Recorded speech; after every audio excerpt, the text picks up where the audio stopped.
My name's Trent. I'm a chemist. This is my younger brother, Troy, merely a biologist. And we are the Bourbon Brother Whiskey Nerds. Trent, the time has come. I imagine there is a portion of our viewership that is afraid of rye. Oh, are you afraid of rye? It is okay. Are you a shy rye guy or gal? It's all right. Because the Bourbon Brother Whiskey Nerds are here for you. We are here to help you. We are always here for you. Which is why you should like, share, and subscribe. Or email us at bbwn37@gmail.com. bbwn37@gmail.com. So, Trent, I think a lot of people have some misconceptions about rye. Right, absolutely. First of all, it's all pepper and spice. Right. I'm here to tell you, beyond a shadow of a doubt, that is not true. That is definitively correct. It is definitive. There are ryes behind me that are sweeter than bourbon. I might think broadly that rye is sweeter than bourbon. You heard me. I said it. That's a hot take. I think that broadly, the ryes I own are sweeter than the bourbons I own. Yep. Now, that might be because of the type of bourbon that is in my wheelhouse. Yeah, that's probably true. There might be some bias in there. Right, yep, but a little bit. But yeah. The goal here for us today is to try to get you on your rye journey. Correct. If you are a bourbon drinker, what are some gateway ryes? Yep.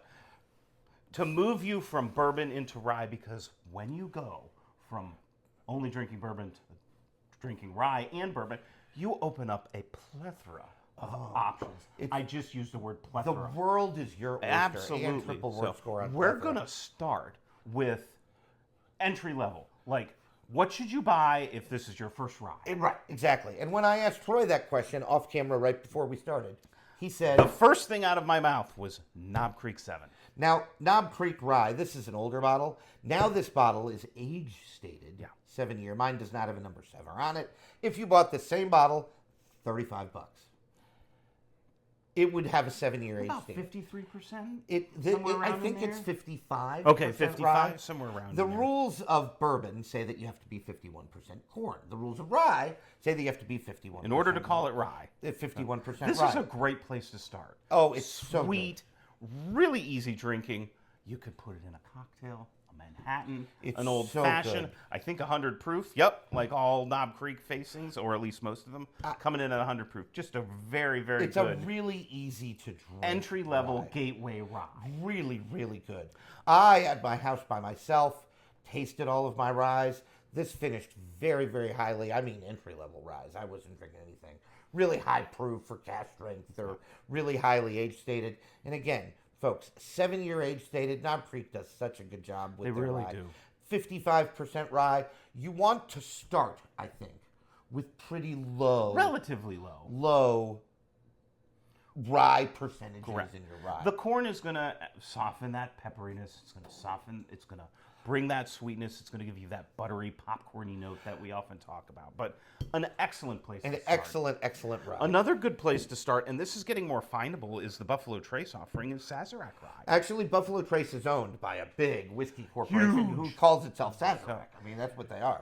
Trent, this is often thought of as a mixer in a cocktail rye. I think, but you know what? It's pretty doggone good. I think it drinks good straight. This is sweeter, and leans that direction. I think it is a baby rye. 51%. I believe it is. Yep. Broadly, the Kentucky ryes tend to be a little bit more. That's increasingly changing. Approachable, though, you know, right? Well, and we're going to talk about which that, we're going to dive into. Yeah, but I mean, it's a really interesting bottle, and I do think Troy's right. It drinks sweeter.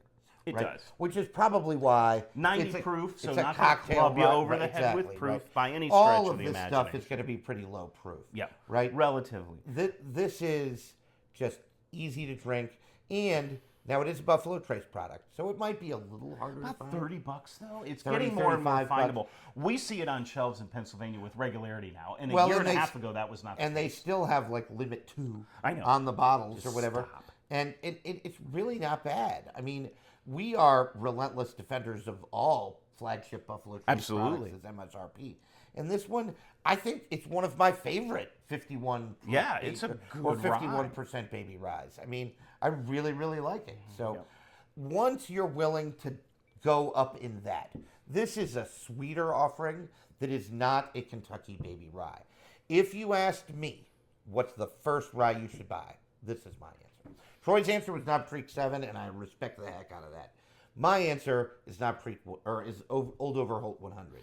Old Forester 100. Old Forester 100. Old Overholt Bottled and Bond is coming up. Yeah, so that's next on the agenda. But Old Forester 100 is a Kentucky rye, but it's like 2/3 rye. 66. And yet, I think it drinks incredibly sweet for a rye. I'm going to pour myself some while Troy It's really here. sweet. Old Overholt Bottled and Bond, a Jim Beam product.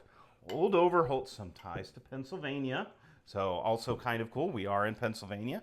So this is, and I think we talked about this off camera. We thought this was a baby rye. It's actually not. It's not. They blend. It's a blend of a high rye mash bill and a low rye mash bill, And relatively speaking. And so I think it might be getting into the 60s or 70s. Somewhere around in there. Somewhere in the same neighborhood as the Old Overholt rye. Coming in, Bottled and Bond, at least 4 years old. I don't think it's much older than that. No, I think and that right it's at probably 100 4 to proof. 6. This is another really good rye. Put this in an old fashioned, ladies and gentlemen. Wow. There are two great things about this rye. First of all, this should be your gateway into rye that does not drink sweet. Because Old Overholt is a lot of things. One thing I don't think it reads not as sweet. is sweet. So it's going to be a little bit more rye Correct. forward. You're going to get the lemony, citrus brightness from this. But it's phenomenal. But it's so and good. I'll bet on sale you could find this for under $30.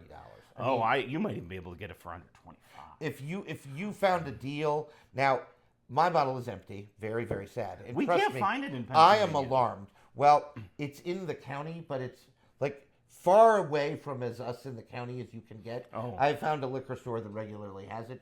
I just have to work up the courage to drive out there to like get a Road trip, a $22 bottle of rye. But But I two will very good replace it. choices. These two are probably my choices. This, if you are a shy rye guy, an SRG. If you are a little less shy, maybe go with this one. Again, this really not expensive, $30. Really, really nice rye. It even smells rye forward. Okay. Once you get into that intro level rye, and we just gave you 4 bottles, all of them, a great place to start. Couldn't be better. Once you get past that, I think you need to explore some other options. Ezra Brooks, 99, Lux Row. So I think Lux Row is an underrated distillery. There is I would an broadly agree. Ezra Brooks bourbon that is also 99 that I've never had. I don't want to speak for you. I have not had it either. But Ezra Brooks is good drinking whiskey. I think that these next couple, These lean more into those herbal notes, the dill and the rye seed that The you get mint. from rye bread. The mint starts to become a little bit more prevalent too. Trent's absolutely correct. and so I think these first 4 are a little bit more gateway ryes. Once you get into that, maybe you can dabble in some Ezra Brooks. One nice thing is that this bottle's under $30. And it's like $25. And it is a baby rye, 51% Yep. rye, Come right in. 99 proof, so that proof point is really not all that high, really well It's hidden. important, I think, none of these offerings, Trent, that we've put out are high proof, and that's very intentional. Right. Because that proof magnifies the pepperiness. Without a doubt. There's Without no question a about doubt. it. It's So if not you're even proof shy close. and rye shy, stick with your lower proofs when you're looking at Without rye. a doubt. You're It's- going to have a better experience It's more than totally true. Yeah. This is, again, if I have a complaint, and you can see I like it, right? Like, there's nothing wrong with this. I haven't had this in a while. I think It's I'll pour a little bit. It's a really, I think it's a little dill forward, okay? One interesting point, speaking of low proof. Again, a little bit more of an herbal rye. I don't think this drinks sweet. The Ezra Brooks drinks sweeter than the Michter's. But Michter's, folks, I have a confession to make. I think this is like 86 proof.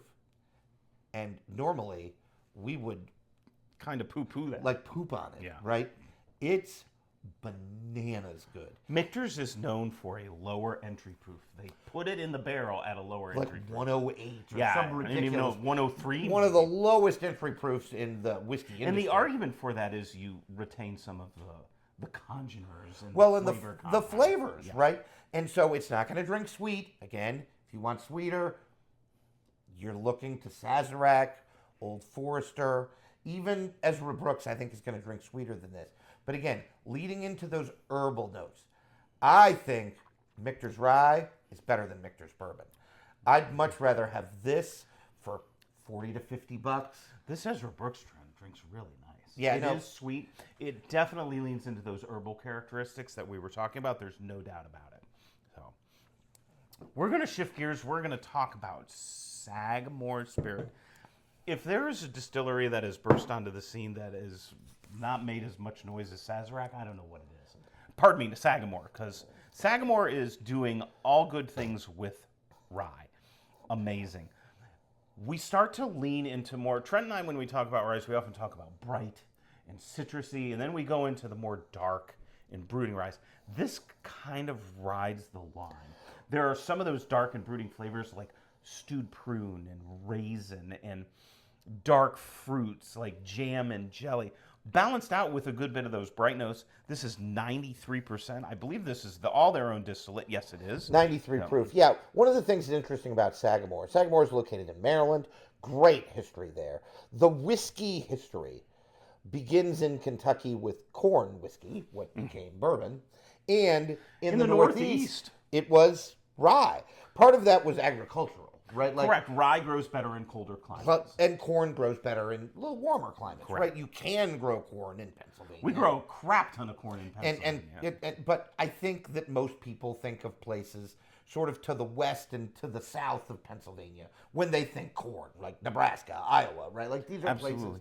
And I had heard somewhere that the yield in corn-centric states is like 4 times what it is in the Northeast. Like, right. You might get 10 bushels per acre in Pennsylvania. You'd get 40 in Kentucky or Iowa. It's bananas. It's just incredible how much rye grows a little better in colder climates. There are Canadian rye. A lot of it is sourced from Vermont, at least the rye is, but they do grow rye in Canada. But Maryland has a great, proud history of rye, and Sagamore leads the way. There are not a lot of distilleries about which I can say what I'm about to say about Sagamore. I have yet to have a Sagamore product that I disliked. $33. This is like a $35 bottle. It's folks. just now. I do think it leans a little bit more herbal, like our. It does. Our little more those dark and brooding, darker notes are going to come through the toffee. Just so you're aware, there is an 83 proof offering from Sagamore. Stay away from that. It's good, but I don't have any problem with it. Just so you know, that's sourced. That was when they sourced from MGP. It's MGP juice. It was a blend of high rye and lower rye whiskey, MGP juice.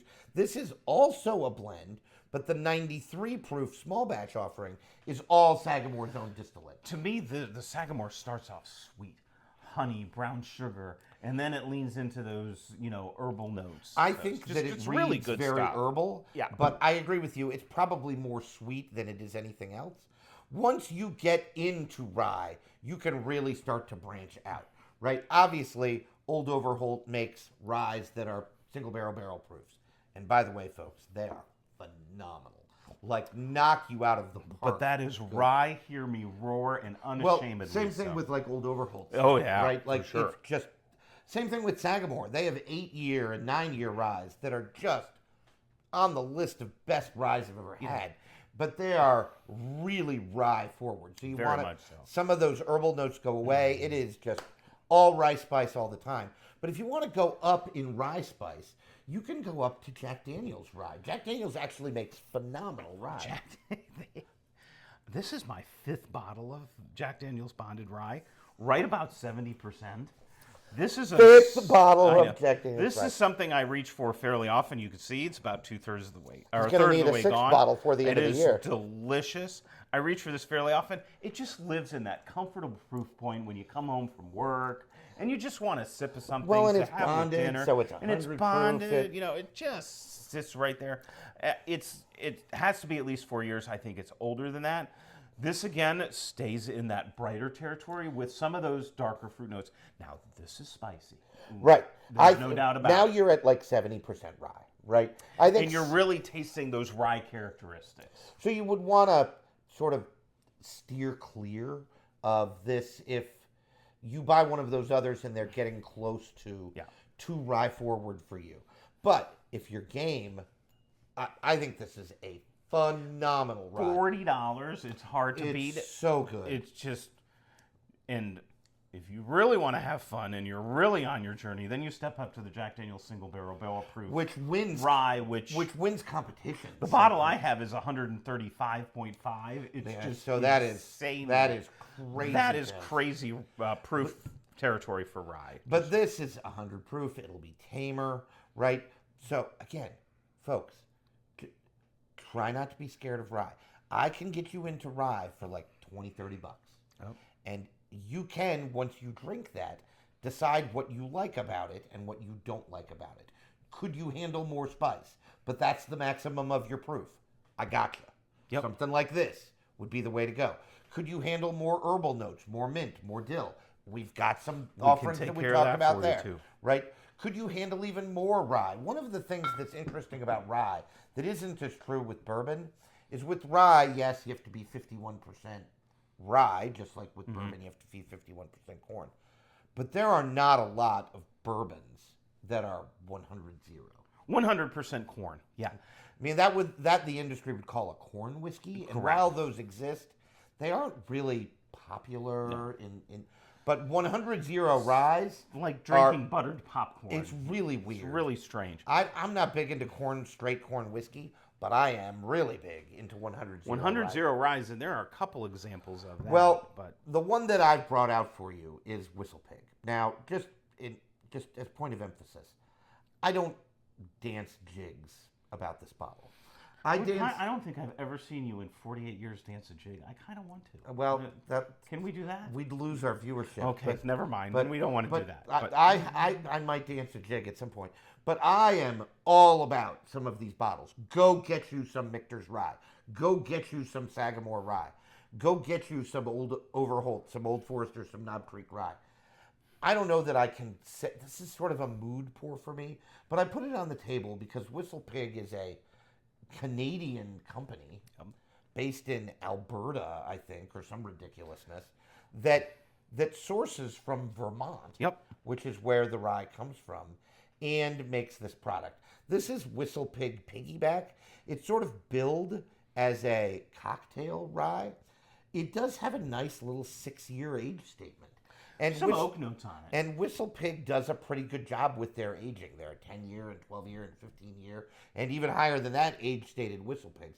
Whistle Pig sort of gets a bad rap, and I got to tell you, I get it. This just drinks weird. Like, it's sort of a mood pour for me. I don't know how much. It's a mood pour for me, I don't know how much I love it, but it is an example of a 100-0 rye. And there are other 100-0 ryes that you should explore. Alberta Premium, also a Canadian rye, is a cask strength. Delicious. And it is packing a punch. I think it's like 63.2. It's pretty high up there. So that's 130 plus. Good stuff. Getting close to 135. It's way up there. It's really high. That is just a magical rye whiskey. It is so freaking good. But now you're really talking, it's going to be double the price of this, and it's really going to pack a punch. This, coming in at something like 100 proof, 100% rye, 96.56 proof. I don't hate this bottle, but it would be a lie for me to say, I really recommend you go out and get this bottle. It's just serving here as an example of something that I think this bottle drinks sweeter than some of the non-100-0 rye bottles. And so, it's so amazing how that percent of rye is not what determines spice versus sweet. Correct. Because this is 100-0, and I think it drinks sweeter than it does spicy. The Alberta Premium cask strength, right behind Troy's right shoulder over there, is a really spicy offering. And really high proof, so that only amplifies the spice, as you were making the point of earlier. So it's a really interesting journey you can get on with your rye whiskey, folks. We encourage you to explore it. Yeah, one of the things we didn't mention, Trent, and we're probably going to get comments about it, is Pikesville rye. Yeah. And the reason we didn't mention it is because, to be perfectly honest and transparent with you, Trent and I don't like it. Yeah, we don't like it very much. I'm sorry. Yeah. I know there are a lot of people that absolutely swear by it, and more power to you. but we just don't like it. I think it's a baby rye. It is a baby rye, 51%, 110 proof, if I remember correctly. Heaven Hill product. And a lot of a lot of people enjoy it. And a lot of that is very good. Like, it's not expensive. It's like 55. Yeah, somewhere around in there. And it got a really nice proof point, a little higher than some of these things. Right? Like 114 or whatever it is. Consistently, Trent and I have gotten a sour funk that we just can't get past. Yeah, but if you're into Pikesville rye, that would be something that you could start with. Correct. It certainly doesn't drink like, oh my God, the rye spice. Like, No. that's not what it drinks. Totally I think not it that. drinks sweeter than it does ryer, right? And our dislike is that right on the front of the palate, we get this sour funk that we just can't get past. just can't get past. It's just out of balance for us. So we get lots of hate mail about our dislike for Pikesville. Lots of people like it. Maybe you will too. Hey, if you buy it and you do like it, not only do I need to know, I want to know. I want to know why you like it. Absolutely. Are you not tasting that sour note that I'm getting on the front of the palate? Or do you view it as pleasing and in balance as opposed to displeasing and out of balance? Absolutely. Those are different answers. Those are not the same thing. Are you not tasting it or actually enjoying it? So those are things that I want to hear about. Folks, I want to take you on a rye journey. I think Troy and I don't want to speak for Troy, but I think we're in broad agreement. When we got into bourbon, it took a little while for us to go, well, maybe I'll try rye. Like, I thought about it, then didn't do it, and then thought about it, and didn't do it, and thought about it, and then didn't do it, and then thought about it, and then did it that time. And then I think you did it, and you said, try this, and I was like, ooh, this is good, and I started doing it. Exactly. So if you're at that point, please don't be afraid. We can get you started for a bare pittance of expense. Yeah. 20, 30 bucks. And it really can open your eyes to different sort of whiskeys. Then you can blend bourbon and rye. There are distilleries that do that. Boo Rye Ryes or Knob Rye, Creek if you sells will. a Boo Rye that is phenomenal. The little book, Chapter 8 was Chapter 8 was a Boo Rye that is just otherworldly delicious. And then you can dive into things like Old Overholt 10 and Old Overholt 11. Or and Old Forester Old single Forester barrel single barrel proof or rye. Jack Daniel's single barrel Yes, proof that rye. one too. Or the Corbin's Cash coming out of California, which is another 100. The Sagamore Higher Age The Sagamore statements, Higher right? Age statement. I mean, it's just, the world is your oyster. You really get a lot of options to open up to you. So what are you drinking if you're a rye drinker? Yeah, I want to know. Let us know. What did we miss? What did we Tell me not what it talk is. about? Respond in the comments, and while you're there, make sure you like, share, and subscribe. This channel is about you, our viewers. We appreciate you. Thank you very much. We're glad you're here with us. Folks, I think that's all we have for you today. Drink some rye whiskey. And make sure you're always drinking what you like. And liking what you drink. Next time, Bye, folks.